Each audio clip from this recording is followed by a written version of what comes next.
Hello my friends, this is Ken Berry at OB Farms. Today I thought I would let you have some footage of the flock.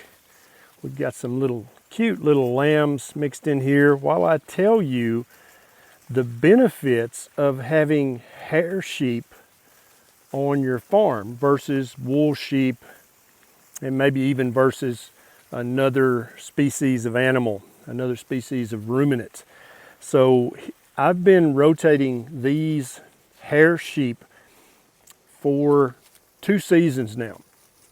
And this is what I've learned from my daily experience with these hair sheep. Now, first of all, the difference between hair sheep and wool sheep. Hair sheep shed when the summer comes. Wool sheep do not do that. You have to shear them.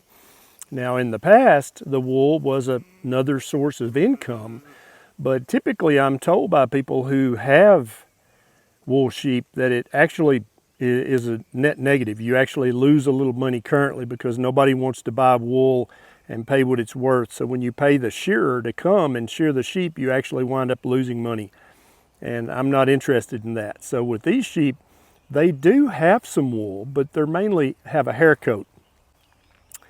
And you can see that girl right there. See her side? See how she's starting to shed already?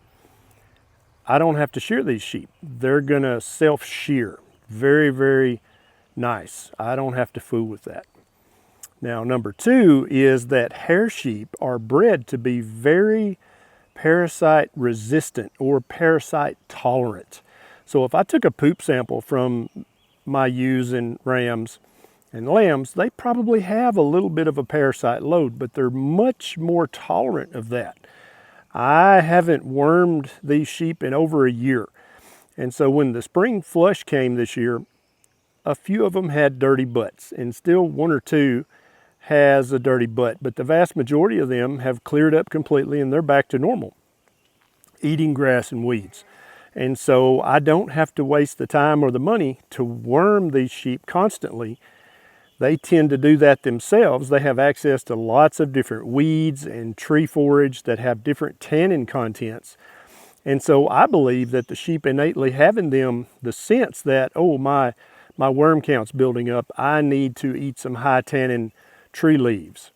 And they've got such a smorgasbord here that they're able to do that on my farm. But if you just have grass and nothing else, then that you may have to wind up doing a little more worming. So here's a great example of what I'm talking about in the process of turning these deep deciduous jungles into silvopasture. I cut this poplar just a few minutes ago and the sheep are having their way with it. Now, I believe currently that once they've got enough of the minerals and vitamins and tannins and saponifins in these poplar leaves, they'll stop. And you can indeed, you see these guys over here, they're like, okay, I'm done with that, enough of that, I'm gonna go eat some grass. I think if they have enough variety, they'll make those kind of decisions innately. Of course, they're not consciously deciding this and having a mental conversation in their head. It's biology, it's physiology. Now, the next thing that I love about hair sheep is the meat production. From what I've read and learned, on average, hair sheep have a higher percentage of meat put on their bones because they're not having to use energy and food to grow wool, so they make more meat. And indeed, the hanging weights of mutton that I've sent to the processor has borne this out. The next thing I love about hair sheep is since they don't have wool, they're not susceptible to fly strike and maggots building up around their tail when the poop gets caught in their wool, so you don't have to dock their tails. And indeed, you can see none of these guys have docked tails. They use their tails. They'll wag them happily when they're eating something they like. The lambs are so cute when they wag their tail when they're running around. But also they use it to swat flies. Now, I don't have much trouble with flies here, but if you have flies, you want your sheep to have their tail, and also that's just extra work that I don't want to do. I want these sheep to be employees at OB Farm. I don't want to be the employee having to help them with things like fly infestation by docking their tails.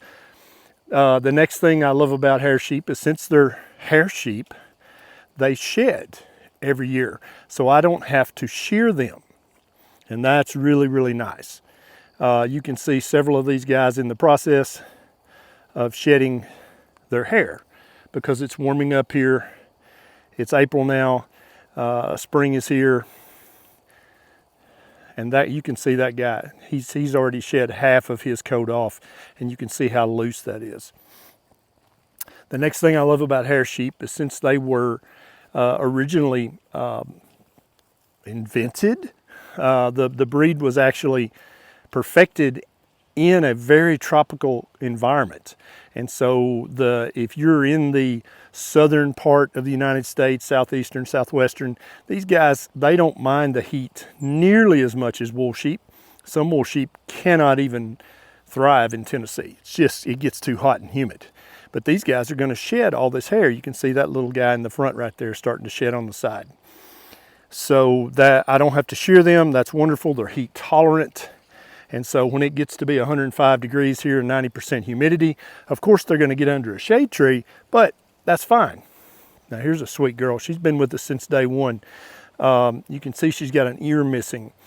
And I'm about to post a video here in a few days telling you why she lost that ear, the problem I was having, and my current solution. She's a great girl. She's got twins around here somewhere. I don't know where they are, but she's a sweetheart. She likes to come up and say hi. Hey baby, how you doing? But we call her because she just has one ear. You want to say hi? This is so funny. I never touch the sheep. I never try to pet them, but she's very friendly. She's been here so many years that she knows me. She's not afraid. Now the next thing about hair sheep that's really wonderful is their high fertility rate. Usually their first lambing season, they're going to have a single lamb, but thereafter, they're going to have twins every single year if there's enough forage, if there's enough food, enough grass, enough weeds, enough tree leaves. And you now, as I was saying earlier, look how many of them are done with the tree now. They're like, yeah, I don't want that. But now there's still some.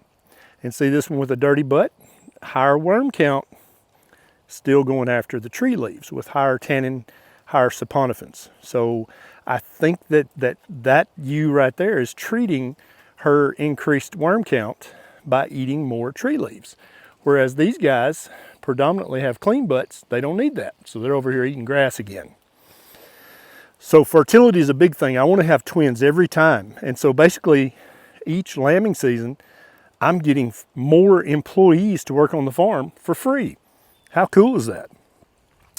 Next thing that I like about my particular breed of hair sheep, which is St. Croix and Katahdin, is they don't have horns. I don't have to trim horns. They're never going to get their horns stuck in a woven wire fence. They're never going to get their horns like right here. If I had Barbados, there's a good chance one of them would get their horns caught in this tree, and I'd have to come down here. They'd be stuck for 2 days. Then I'd have to come down here and help them get unstuck. You don't have to do that if your sheep don't have horns. Next is, especially for St. Croix and Katahdin, they have an excellent maternal instinct.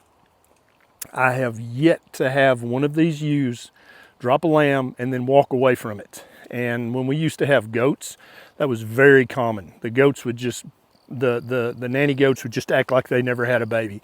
And so we'd wind up taking care of the baby. Again, as I said earlier, these sheep work for me. I don't work for them. So I'm not going to be down here with a bottle feeding lambs. That's the ewe's job. And so far, these guys are wonderful at that. They not only accept their lambs immediately, but I don't have to help them lamb. I'm not down here pulling lambs out. They do that themselves. They eat grass, they have a lamb, and then they clean up, and then they go back to eating grass. No input from me, no help from me. Almost everybody's done with the tree now. They're getting back on the grass. One thing I love about hair sheep is the meat is much tastier. You've heard people say, oh, I hate lamb. It's too gamey. It's too, I don't know. I just don't like it. Well, it's because they've been eating wool sheep. The meat of wool sheep has a higher lanolin content, I've read, and that makes it have that gamey, goaty sheep taste. Nobody's interested in that. These guys don't have that taste. I talked about in another video, 2 of my rams got in a fight. One of the rams, who's a full-grown ram with a big set of testicles, got his neck broken, died instantly. And I called the processor and they said, yep, bring him right now, we'll process him. That 2-year-old ram that he was not a wither, he was not castrated, everybody would have said, oh God, you can't eat that meat, it's gonna be awful. That was the best tasting mutton I've ever had. He's actually was the favorite sheep I've ever put in the freezer. And he was a full-grown ram and should have tasted awful, but he tasted great. So I love the taste of hair sheep, and I think any of you guys, if you're like, no, I don't like sheep, I think you need to try hair sheep meat. I think you're gonna be pleasantly surprised. Now they're coming back around, like, yeah, maybe another leaf or two. The next thing I love about these breeds of hair sheep, and like I said earlier, I have St. Croix and Katahdin predominantly, is they self-wean. Never do I come down here and you see these guys over here. Look at this little teenager group over here. They're still on the teat, but they're over here by themselves. Never do I have to come down here and catch all the lambs and put them up for a few weeks to wean. These ewes self-wean. I don't have to worry about that. How cool is that? They take care of all that themselves. Now, another great benefit of hair sheep, especially if you feed them properly, is you never have to trim their hooves. And that, the goats, we used to have to trim their hooves. What a pain in the butt. So we've got enough rough ground here, and we rotate the sheep enough, and they never eat corn or grain or soybean, which will stimulate hoof growth, unnatural hoof growth. So we don't ever feed them that. And so I've never, ever once trimmed a hoof on OB Farms. Can you see this ram right here? He's rubbing his coat off right now. There he is. See him rubbing on the tree? He's rubbing that winter coat off. So I don't have to shear him. He's doing that himself. Isn't that cool? And then the final thing I love about hair sheep, if you feed them correctly, is guess what it's cost me today to feed all these sheep. I have 66 sheep right now. How much did it cost me today? However much electricity it cost me to charge the battery on my chainsaw and drop this tree. Okay, so I'm going to get some exercise dragging this tree out after they've eaten all the leaves off. They're going to eat free grass, free weeds, and free tree fodder. It's not going to cost me a penny today. What did it cost me last week to feed these sheep? $0. What about last year? Well, I had to buy hay for the winter because my pastures are still coming on. I don't have enough grass yet to build up a stockpile for the winter, so I had to buy about 30 bales, big round bales, and so that cost me, but that's it. The only time I ever pay for food for my sheep, oh God, there's Ramses, he's looking at me. I always bring a blue pole with me in case I have to give him a spanking. He was raised, here's a good little tip for you. If you raise sheep, do not pet the rams. They love to be pet, yes. Do not feed them by hand, do not pet them. I recommend not interacting with them at all. He was raised as a pet. And so about every 3 months, he wants to play with me, and his interpretation of that is butting the shit out of me. And so I have to watch him constantly, and about every 3 months, he and I get into a big smackdown. And I have to grab him and wrestle him to the ground and hold him on his back and thump his nose a few times so he remembers, oh, you're the alpha, not me. And then he'll leave me alone. But like I said earlier, I've been doing this for 2 seasons now, rotating these guys, and I could not be happier with the results. I could not be happier with the meat in the freezer. I cannot be happier with how easy it is to take care of these guys. Now, one thing I'm having trouble with is I'm still having to keep them in with 2 strands. See my little fence over there? Greg Judy and others are somehow able to train their sheep to 1 wire. If I try to do that with these guys, they always 1 or 2 jump the fence. And then once they start that trend, the entire flock follows. And then I'm having to get the sheep up. And I think it's probably because my grass is not great yet. And when they run out of grass, they're like, well, crap, he forgot us. We're going to jump the fence. So that's my one complaint, is I'm still having to put up 2 strands of wire. Other than that, I'm telling you guys, if you've got 3 acres or more, then you need a ram and 2 ewes, or a ram and 5 ewes, 10 ewes. You need sheep on your farm. This is the life. I mean, look how beautiful they are. Look how this is better than psychotherapy, laying on a couch talking to somebody about your feelings. Just come out here in the pasture and watch the sheep live their life. All right, guys, that's it. I'll see you next time.